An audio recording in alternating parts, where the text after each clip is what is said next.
नमस्कार, मैं चेनाराम महिला, असिस्टेंट प्रोफेसर राजनीति विज्ञान, राजकीय बांगड़ महाविद्यालय डीडवाना से। भारतीय राज्य व्यवस्था के अंतर्गत आज हम भारतीय संविधान के स्रोतों के बारे में अध्ययन कर रहे हैं। भारतीय संविधान जो संविधान सभा के अथक प्रयास के बाद हमें देखने को मिला, उस संविधान के स्रोत क्या है, कैसे वो बना है। जैसे हम सभी जानते हैं कि संविधान की डॉक्टर भीमराव अंबेडकर के नेतृत्व वाली जो प्रारूप समिति थी, उसी ने इसका प्रारूप तैयार किया था और पूरी दुनिया में उस समय विद्यमान सारे संविधानों का, लगभग सारे संविधानों का अध्ययन करके और उनमें से जो अच्छी अच्छी बातें जो भारतीय दृष्टिकोण से सही लग रही थी, उन सभी को भारतीय संविधान में सम्मिलित करने की कोशिश की गई। यह हम मान सकते हैं कि एक सुंदर गुलदस्ता बनाने की यहाँ पे कोशिश उनके द्वारा की गई और अलग अलग जो पूरी दुनिया के अंदर फूल थे, उनको यहाँ पे चुनकर एक सुंदर गुलदस्ता बनाया गया। तो हम भारतीय संविधान के स्रोतों के बारे में जानकारी कर रहे हैं, चर्चा कर रहे हैं। इसके स्रोत की बात करें तो दो प्रकार के स्रोत हैं। प्रथम, आंतरिक स्रोत जो भारतीय शासन अधिनियम 1935 का ब्रिटिश सरकार द्वारा लाया गया। कहते हैं कि भारतीय संविधान में लगभग 2/3 भाग 1935 के अधिनियम से हूबहू लिया गया है। तो ये आंतरिक स्रोत है और इसके अंतर्गत बहुत सारे ऐसे अधिनियम हैं, ऐसे अनुच्छेद है भारतीय संविधान के जो इससे लिए गए हैं। आज हम बाह्य स्रोतों के बारे में अध्ययन करेंगे। जो बाह्य स्रोत है, अलग अलग देशों के संविधानों का अध्ययन करके उनमें से जो अच्छी चीज़ें भारतीय संविधान निर्माताओं ने ली हैं, उनका आज हम अध्ययन कर रहे हैं। तो सबसे पहले शुरुआत करते हैं संयुक्त राज्य अमेरिका से। संयुक्त राज्य अमेरिका के संविधान से भारतीय संविधान निर्माताओं ने क्या क्या चीज़ें ली हैं। भारतीय संविधान में अमेरिकी संविधान से निम्न प्रावधान लिए गए हैं। प्रथम, मूल अधिकार। तो मूल अधिकारों का जो भारतीय संविधान में हम सभी जानते हैं बहुत ही महत्वपूर्ण स्थान है। मूल अधिकारों के बिना हम संविधान की कल्पना भी नहीं कर सकते। तो व्यक्तिगत स्वतंत्रता की रक्षा करने के दृष्टिकोण से जो मूल अधिकार हैं, उनके प्रावधान भारतीय संविधान में अमेरिका के संविधान से लिए गए हैं। संविधान के भाग 3 में ये विद्यमान है। दूसरा जो बिंदु है वो है न्यायिक पुनरावलोकन। न्यायिक पुनरीक्षण या न्यायिक पुनरावलोकन भारतीय न्यायपालिका जो है, उस पर अधिकतर हम अमेरिकी न्यायपालिका का असर हम देखते हैं। तो उसी से ये न्यायिक पुनरावलोकन का अधिकार लिया गया है।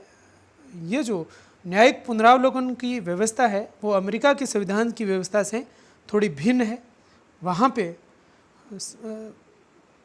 कह सकते हैं कि सर्वोच्च न्यायालय को ही पूरा अधिकार दिया गया है। वो जो कहते हैं उसी को संविधान मान सकते हैं। लेकिन भारत में यहाँ पे इसमें न्यायिक पुनरावलोकन में यह महत्वपूर्ण है कि यहाँ पे संविधान को सर्वोच्चता दी गई है। तो अमेरिका की तुलना में थोड़ा सा यहाँ पे इसको हम कह सकते हैं कि कम अधिकार इसके अंतर्गत मिले हैं। तीसरा जो प्रावधान लिया गया है वो है न्यायपालिका की स्वतंत्रता। तो जैसे मैंने कहा कि न्यायपालिका पर हमें अमेरिका की न्यायपालिका की पूरी जो है उसका पूरा असर हमें दिखता है। तो न्यायपालिका की सर्वोच्चता या उसकी स्वतंत्रता संविधान के अंतर्गत ही रहते हुए न्यायपालिका की स्वतंत्रता की जो बात है वो अमेरिकी संविधान से ली गई है। चौथा जो है वो है महाअभियोग व्यवस्था। राष्ट्रपति हो या न्यायपालिका के सर्वोच्च न्यायालय न्यायाधीश, ये सभी पदाधिकारी जो हैं उनके विरुद्ध जो महाअभियोग लगाने की जो व्यवस्था है वो अमेरिकी संविधान से ली गई है। पांचवी विशेषता देखें तो उपराष्ट्रपति पद व्यवस्था। भारतीय संविधान में जो उपराष्ट्रपति के पद की व्यवस्था है वो अमेरिकी संविधान से ली गई है। छठा, संविधान की सर्वोच्चता, तो संविधान ही सर्वोच्च होना चाहिए, यह अमेरिकी संविधान से लिया गया है।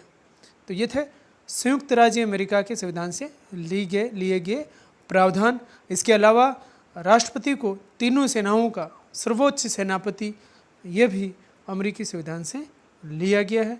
प्रस्तावना होनी चाहिए किसी भी संविधान में, तो प्रस्तावना के होने का जो आधार है वो भी संयुक्त राज्य अमेरिका से लिया गया है। अब दूसरा जो महत्वपूर्ण संविधान, ब्रिटेन के संविधान से लिए गए प्रावधान। ब्रिटेन, एक लंबे समय तक ब्रिटेन का भारत पर शासन रहा और उसकी वजह से ही हमारे जो है चाहे एजुकेशन सिस्टम हो या भारतीय जो लोकतंत्र हो, उस पर ब्रिटेन का हमें असर जो है हर जगह दिखाई देता है। तो सर्वप्रथम जो संसदीय शासन प्रणाली है, संसद की कह सकते हैं कि सर्वोच्चता की बात उसमें और संविधान की सर्वोच्चता के बीच में यहाँ पे सामंजस्य स्थापित करने की कोशिश की गई है। संसदात्मक शासन प्रणाली व अध्यक्षात्मक शासन प्रणाली के अंतर दोनों में से भारत को एक चुनना था, तो भारत ने संसदात्मक शासन व्यवस्था का चुनाव किया। लेकिन वो कह सकते हैं हम ब्रिटेन से थोड़ी सी भिन्नता लिए हुए थे। वहाँ पे संसद को सर्वोच्च माना जाता है और यहाँ पे संविधान को सर्वोच्च माना जाता है। बाकी सारी चीज़ें जो है उसी के इर्द गिर्द है। तो संसदात्मक शासन प्रणाली जिसके अंतर्गत कह सकते हैं हम कि नाम मात्र व वास्तविक कार्यपालिका का भेद होना।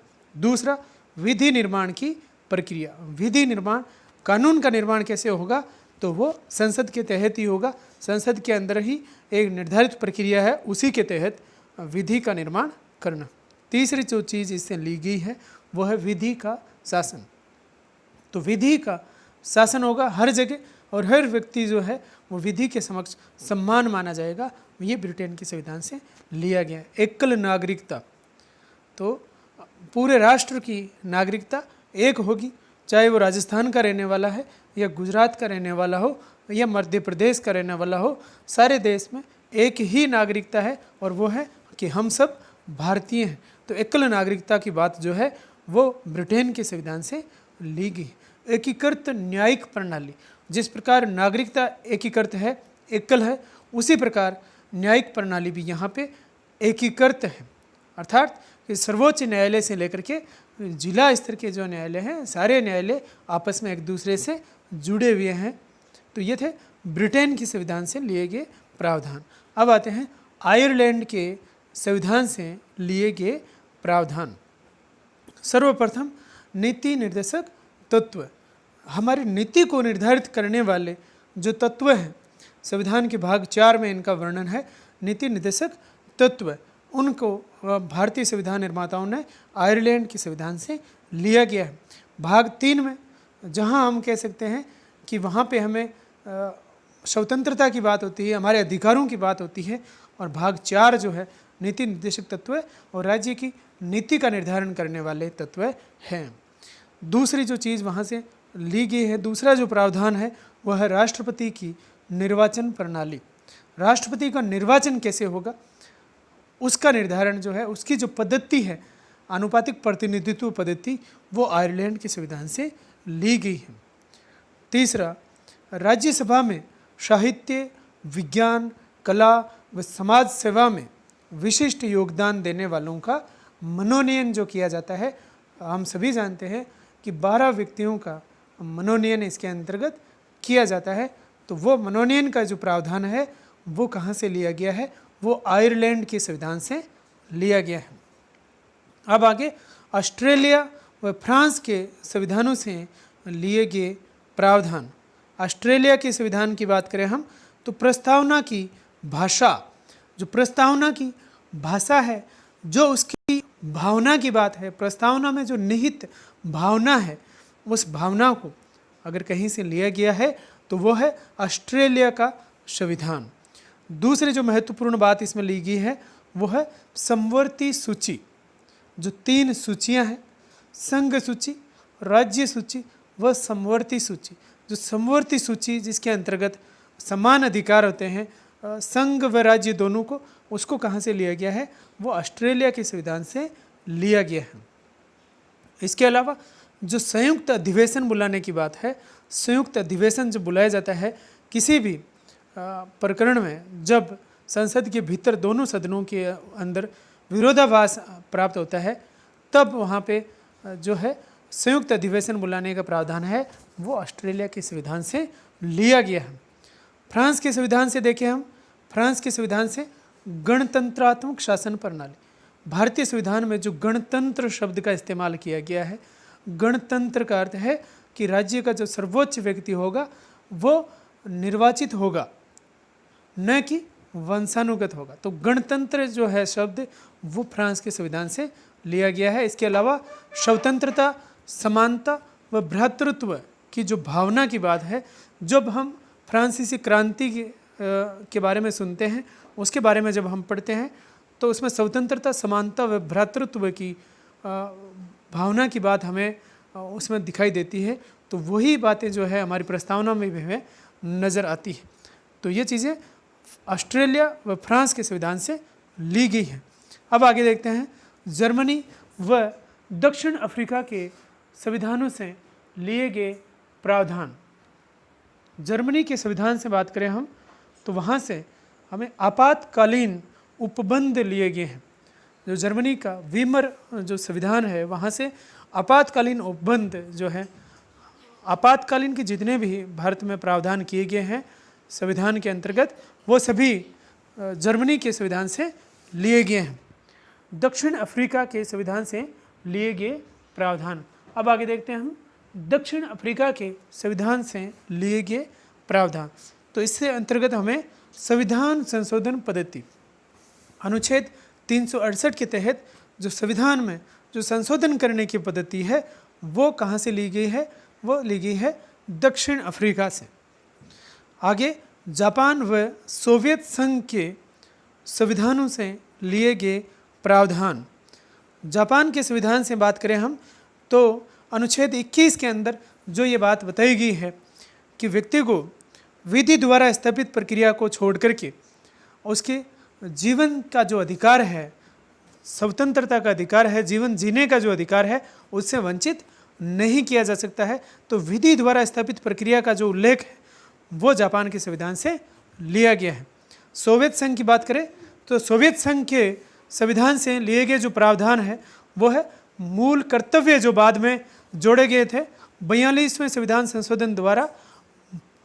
वो जो है मूल कर्तव्य सोवियत संघ, जो बाद में रूस के नाम से जाना जाता है, वो सोवियत संघ मूल कर्तव्य वहाँ के संविधान से हमारे लिए गए हैं।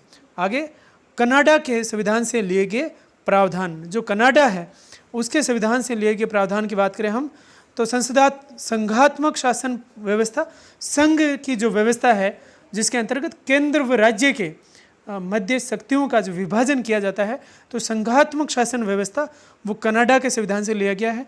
दूसरी बात देखें, अवशिष्ट शक्तियाँ केंद्र को देना। जो अवशिष्ट शक्तियाँ हैं वो केंद्र को देकर के केंद्र को शक्तिशाली बनाने की बात इसके अंदर की गई, वो कनाडा के संविधान से प्रावधान लिया गया है। और तीसरा है भारतीय संघ को यूनियन का जो नाम दिया गया। भारतीय संघ का जब हम नाम देखते हैं तो इंडिया अर्थात भारत यूनियन ऑफ स्टेट है, ना कि फेडरल ऑफ स्टेट। तो यूनियन ऑफ स्टेट, जो यूनियन का जो नाम है वो लिया गया है कनाडा के संविधान से। तो ये इस प्रकार ये थे भारत के जो संविधान है उसमें कहाँ कहाँ से उसमें जो है प्रावधान लिए गए हैं भारतीय संविधान के स्रोत। धन्यवाद।